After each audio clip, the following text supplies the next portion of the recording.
اعوذ باللہ السمیع العلیم من الشیطان اللعین الرجیم بسم اللہ الرحمن الرحیم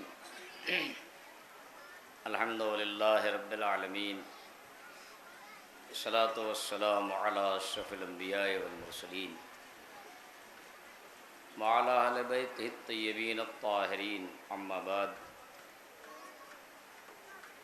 فقد قال اللہ الحکیم بسم اللہ الرحمن الرحیم والذی ارسل رسولہ بالہدی ودین الحق لیظہرہ علی الدین کلہ ولو کرہ المشرکون صلوات بر محمد وآلہ صاحبان بصیرت، ماتداران سید الشہداء، یہ آج آپ چپ تعزیے کے نام سے یہ اہتمام کرتے ہیں اور امام کا تابوت برآمد کرتے ہیں۔ ایک تاریخ ایسی ہے کہ جو پابندیوں کی غماز ہے۔ یہ چپ تعزیہ جو پابندیاں عائد کی گئیں، جیسے آج کا دور ہے، یہ آج کا دور یہ چپ تعزیے کی تاریخ کو دہرایا جا رہا ہے کہ چپ تعزیہ جب ایک زمانے میں، ظاہر ہے میں تاریخ نہیں پڑھ رہا ہوں، صرف اور صرف یہاں پہ اعلان ہوا کہ چپ تعزیہ، یہ چپ تعزیہ اصل میں جب پابندیاں عائد کر دی گئیں تو مومنین نے، عزاداروں نے یہ کہا کہ ہمیں صرف اور صرف خاموشی سے تعزیہ لے جانے کی اجازت دی جائے۔ یہ روایت تب سے قائم ہوئی۔ آج کا جو دور آیا، اس دور میں بھی یہ پابندیاں انہی کے تناظر میں ہے، انہی حالات کے تناظر میں آپ دیکھیں کہ یہ جو آج کی پابندیاں ہیں، یہ پابندیاں آج کی بظاہر ڈرایا جا رہا ہے، خوف ہے صاحب، بیماری ہے، ٹھیک ہے ہم نے مانا، لیکن یہ بھی عجیب اتفاق ہے کہ جس کا خوف محرم کے پہلے تھا، محرم کے آنے کے بعد وہ خوف ختم ہو گیا۔ اس کا مطلب یہ ہے کہ یہ مانا جائے کہ ظاہری جسم پر جس جرثومے نے یا جس چیز نے ہم پر اٹیک کیا تھا، اس کو ہم نے اپنی روحانی طاقت سے اس کا دفاع کر لیا، یا حسین کر کے، ماتم کر کے، کربلا کو یاد کر کے۔ لہذا آپ، یہ بچے ہمارے، یہ بیویاں، یہ جوان، ایک خوف تھا، ڈرایا گیا، پوری دنیا کو ڈرایا گیا۔ ہم تھوڑی سی تعداد میں یہاں بیٹھے ہیں، اگر مومنین و مومنات کو سب کو ملا لیا جائے تو بہت مختصر سے یہ مجمع ہے، 1.5 کروڑ لوگ کربلا میں امام کے حرم پہ پہنچ گئے۔ اگر کہیں کوئی خوف تھا تو اس کا مطلب یہ ہے کہ جب اسلام کے سائے میں انسان آ جائے، حسین کی بارگاہ میں آ جائے، تو وہ خوف ختم ہو جاتا ہے، جاتا ہے۔ لہذا صاحب، میں مشکل میں ہوں، میرے پیچھے کا جو مجمع ہے، میں معذرت چاہتا ہوں کہ یہ عجیب طریقے سے یہ یہاں پہ تخت لگایا گیا، یہ اسی طرف ہوتا تو شاید میں دونوں طرف کو کور کر لیتا، تو ٹھیک ہے۔ اب یہ ہمارے یہاں چونکہ آبادی کثیر ہے ماشاءاللہ، اور آبادی کثیر ہونے کے بعد انتظامات کم ہیں ہمارے پاس۔ یہ جو شاہراہیں ہیں، یہ کل ہماری آبادی کم تھی تو یہ شاہراہیں ہمیں کافی ہو جاتی تھیں، اب یہ شاہراہیں بھی ناکافی ہو رہی ہیں۔ میں آپ کی خدمت میں بس کچھ چیزیں سامنے کی عرض کروں کہ آپ یہاں جو بیٹھے ہیں اس وقت، یہ مجمع ہے، یہ جوان ہیں، آپ ماتم کرنے آئے ہیں، نوحہ پڑھا جا رہا ہے، آپ کی آنکھوں سے آنسو جاری ہے، کبھی فضائل سنتے ہیں تو آپ داد و تحسین دیتے ہیں اور خوش ہو جاتے ہیں۔ اصل میں اسے سمجھنے کی ضرورت ہے کہ یہ محرم، یہ پروگرامز، یہ عزاداری اپنے آپ میں باطل کے خلاف حق کی کا ایک محاذ ہے جو ہم نے قائم کیا ہے کربلا کے بعد سے، باطل اپنے پورے زور اور پوری طاقت کے ساتھ باطل ہم پر حملہ آور ہے، اپنے پروپیگنڈے کے ذریعے، اپنے لشکر کے ذریعے، اپنے اسلحوں کے ذریعے باطل ہم پر حملہ آور ہے۔ لیکن باطل یہ سمجھ آج تک نہ پایا کربلا سے لے کے یہاں تک کہ کون سی طاقت ہے ہمارے پاس کہ ہماری آنکھوں میں نمی ہے اور اس کے بعد جذبات ہیں کہ اسلحوں کے سامنے، پروپیگنڈوں کے سامنے، فوج کے سامنے، ان کی تمام تر طاقت کے سامنے بھی ایک ایسا لشکر ہے جو کربلا سے چلا تھا اور آج تک اور امام کے ظہور تک یہ لشکر حق کا پرچم لیے ہوئے کھڑا ہے، نہ پیچھے ہٹنے کو تیار ہے، نہ بیعت کرنے کو تیار ہے، گلا دینے کو تیار ہے۔ بیعت دینے کو ہم نے کربلا سے سیکھا ہے کہ ہم ہاتھ بڑھانے کے لیے تیار نہیں۔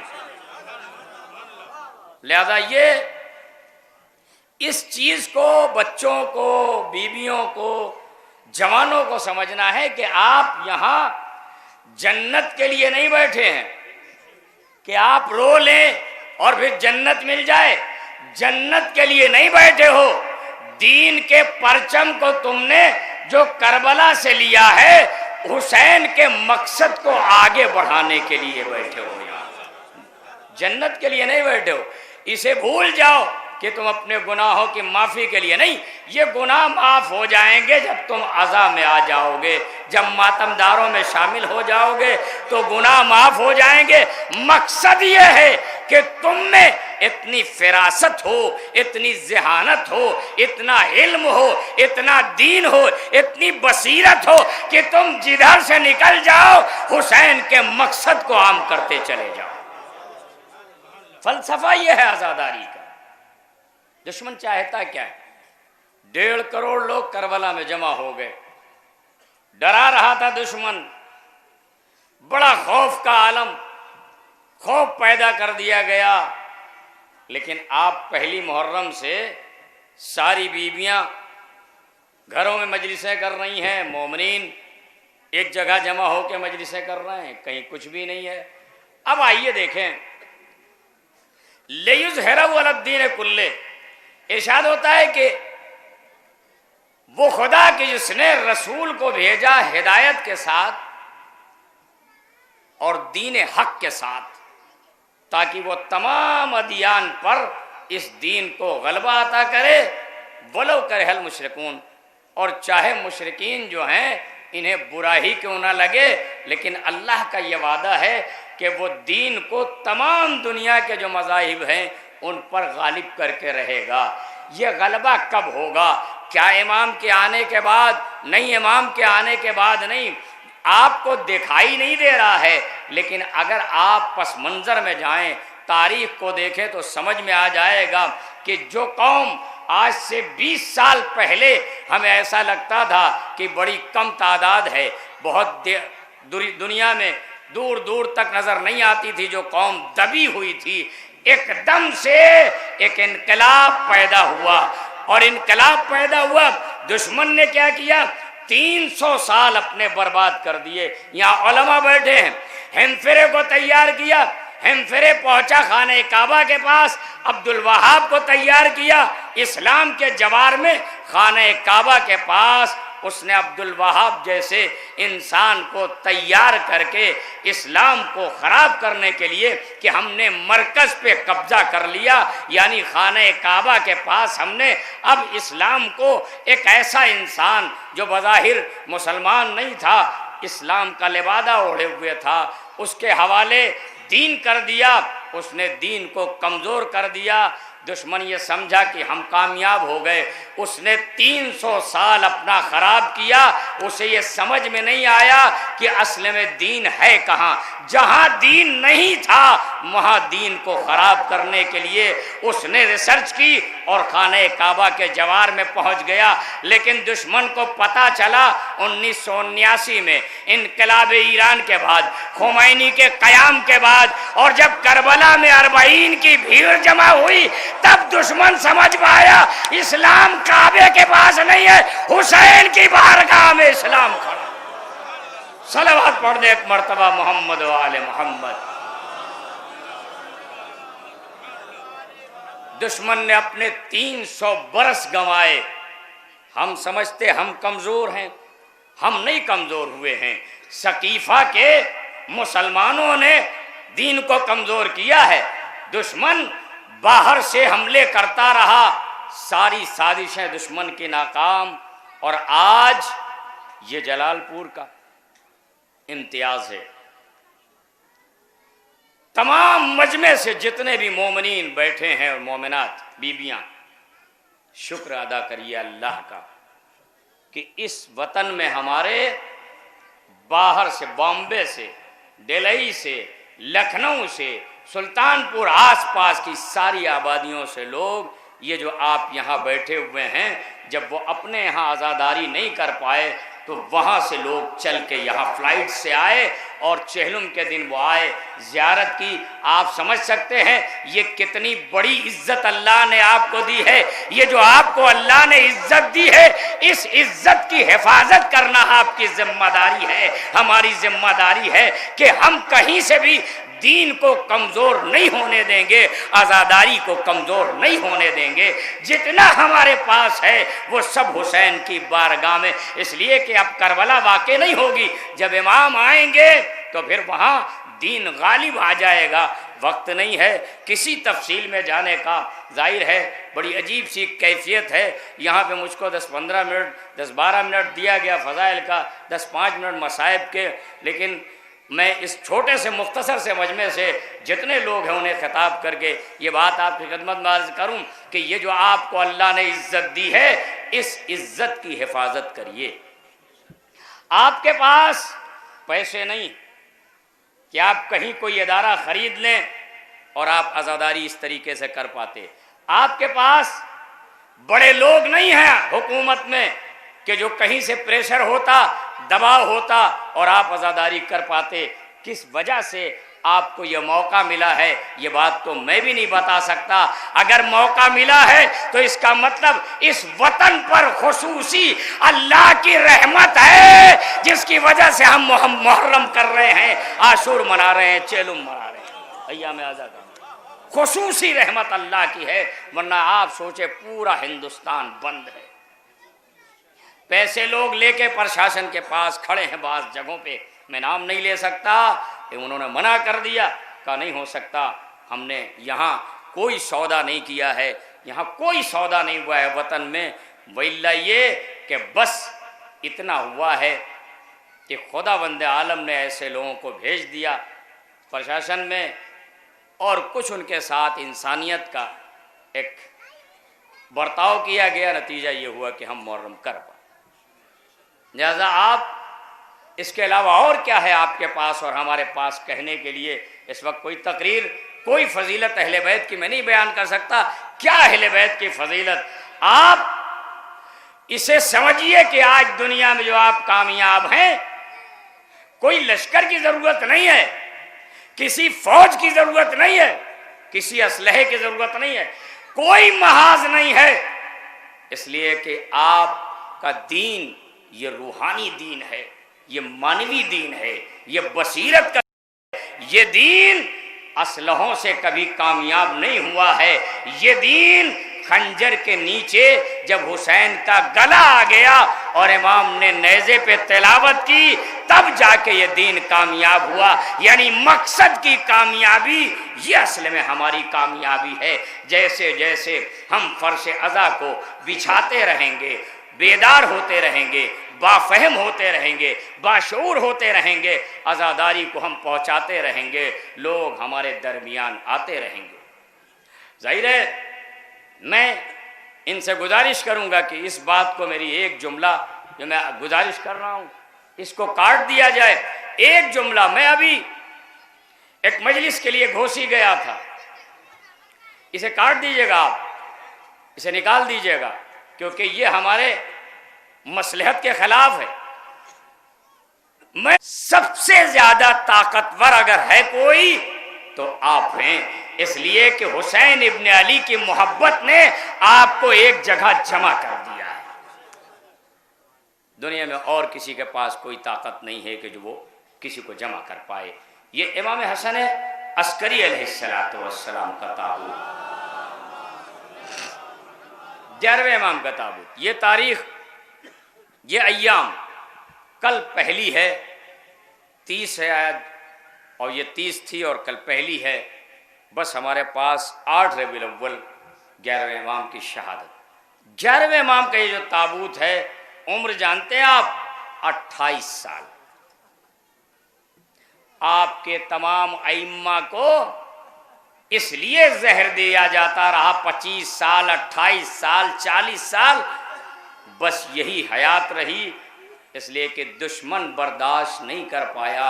جب دشمن کو یہ پتا چلا کہ ایک بیٹا آئے گا جو ہمارے تخت کو پلٹ دے گا، دنیا پہ قبضہ کر لے گا، اس نے امام کو قید خانے میں رکھا۔ معتمد عباسی نے قید خانے سے نکالا اور اس نے دیکھا کہ لوگ جوک در جوک امام کی بارگاہ میں آ رہے ہیں، تو دشمن نے ایک مرتبہ امام کو زہر دے دیا۔ زہر دینے کے بعد 28 سال کا جوان امام، غربت کیا ہے؟ بے کسی، 5 سال کا بیٹا اسے امام نے چھپا دیا، کہیں ایسا نہ ہو کہ اللہ کی یہ جو حجت ہے اسے دنیا قتل کر دے اور خاتمہ کر دے۔ اس بیٹے کو چھپا دیا، امام کو زہر دیا گیا، امام کی شہادت واقع ہوئی۔ امام گھر کے اندر، امام نے آگے بڑھ کے اپنے والد بزرگوار کی نماز پڑھائی، یعنی باہر آ کے معتمد کے آدمی نے نماز پڑھائی، اس کے بھائی نے نماز پڑھائی، لیکن گھر کے اندر امام زمانہ نے نماز پڑھائی اپنے والد بزرگوار پر۔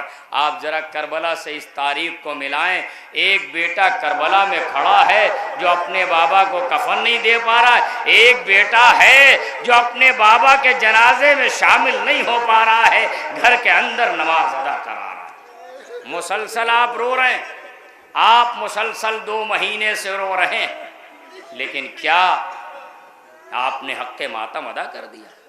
کیا آپ نے پرسہ دے لیا؟ آپ کی آنکھوں کا آنسو خشک ہو گیا؟ نہیں، اس لیے کہ ہم نے کربلا سنی ہے، کربلا دیکھی نہیں ہے۔ اس بیمار امام نے کربلا دیکھی تھی۔ وہ امام روتے روتے جب آنکھوں کا آنسو خشک ہو گیا تو خون کے قطرات ٹپکنے لگے، کربلا کو یاد کر کے، ہائے میرا بابا پیاسا مار ڈالا گیا۔ اجرکم اللہ، جزاکم ربکم۔ یہ ایام تمام ہو رہے ہیں، ہم نے حق ماتم نہیں ادا کیا۔ اس سال ہمیں اس کا دکھ ہے کہ ہم نے عاشور کو امام کا تعزیہ نہیں اٹھایا، ہم نے چہلم کو امام کا تعزیہ نہیں اٹھایا۔ کیا کہیں دنیا میں ایسا ہوا بھی ہے کہ جنازہ چھوڑ کے لوگ قبرستان چلے جائیں؟ اللہ اکبر۔ ہم نے ان پھولوں کو، وہ جو صحرا ہم نے اپنے ہاتھوں کو اٹھایا، ہم کربلا چلے گئے، اللہ اکبر۔ معلوم نہیں اگلے برس ہم زندہ رہیں گے یا نہیں زندہ رہیں گے، لیکن زمانے نے ہمیں امام کا تعزیہ نہ اٹھانے دیا۔ اللہ اکبر۔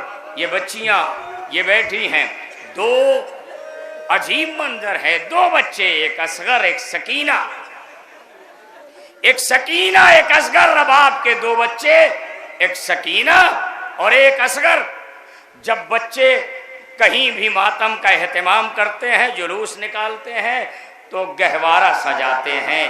جب بیٹیاں ہماری کہیں بھی مجلس کا اہتمام کرتی ہیں تو سکینہ کا تابوت برآمد کرتی ہے۔ رباب کے یہی دونوں بچے اتنے مصائب ڈھائے گئے کہ زمانہ روتا رہے۔ اللہ اکبر، اجرکم اللہ۔ یہ ہمارا 11واں امام، وہ پردہ غیب کا امام، اسے ہم پرسہ دے رہے ہیں، اس کو تعزیت پیش کر رہے ہیں، اس کے والد بزرگوار کا اور اس خاندان کا، اس گھر کا کہ جو کربلا میں قتل کر دیا گیا، کربلا میں مار ڈالا گیا۔ بس 2-4 جملے مصائب کے، میں سکینہ کے مصائب پڑھوں کہ اصغر کے مصائب پڑھوں؟ اللہ اکبر۔ یہ جناب اصغر، جناب علی اصغر، جناب علی اصغر کی شہادت، جناب علی اصغر کی مصیبتیں عصر عاشور وہ بچہ جو پیاسا تھا، جاں بلب تھا، زمین گرم پر لٹایا گیا، باپ کے ہاتھوں پر تیر کا نشانہ بن کے اس دنیا سے چلا گیا، باپ کے پہلو میں سو گیا۔ لیکن اللہ اکبر، حسین کی یتیمہ کربلا سے شام تک۔ جزاکم ربکم۔ میں آپ کی خدمت میں کیا عرض کروں، 2011 سے قافلے جانا شام بند ہو گئے۔ 2011 میں ہم قافلے میں تھے، وہاں پہنچے شام، ایک حادثہ ہوا، ایک ظالم نے حملہ کیا شہزادی کے، بڑی شہزادی کے حرم پر۔ اس کے بعد سے حالات بگڑے۔ آج زوار کرام اس سال تو نہ کوئی عاشور میں گیا، نہ کوئی چہلم میں گیا، کربلا نہیں جا پائے آپ۔ بہت سارے مومنین نے اپنے پاسپورٹ جمع کیے تھے، بہت سارے لوگوں نے اپنے پیسے اکٹھا کیے تھے، ایک ایک پیسہ ہم جمع کر کے امام کی بارگاہ میں جاتے ہیں تاکہ کم سے کم اگر ہم امام کو کچھ نہیں دے سکتے تو امام کی زیارت کر لے۔ زمانے نے پہرا بٹھا دیا، لیکن ایک فقرہ 2 منٹ اور مجلس تمام۔ میں آپ کی خدمت میں کیا عرض کروں، عزادارو، عالم یہ ہے کہ 2011 میں جب بلاسٹ ہوا، وہاں پہ ایک دھماکہ ہوا، اور اس کے بعد سے قافلے جانا بند ہوئے، کچھ حالات بہتر ہوئے، کچھ لوگ جاتے ہیں 2-4 کا گروپ بنا کے، لیکن بڑے قافلے نہیں گئے۔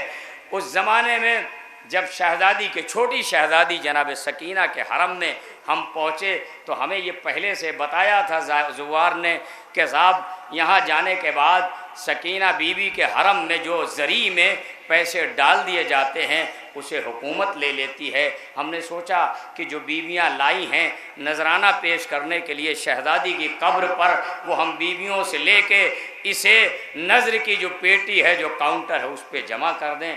اللہ اکبر، 72 لوگ تھے، اس میں زیادہ بیویاں تھیں۔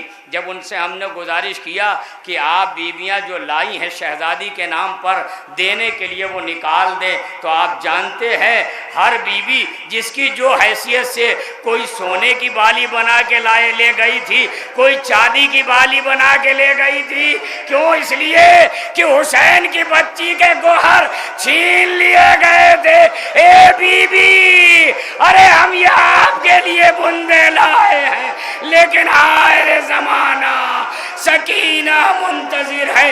اے بیویو، ارے میری قبر پہ نہیں آتی، آؤ میری قبر پر میرے چچا کا نوحہ پڑھو، میرے بابا کی شہادت، میرے بھیا اکبر کا ماتم کرو۔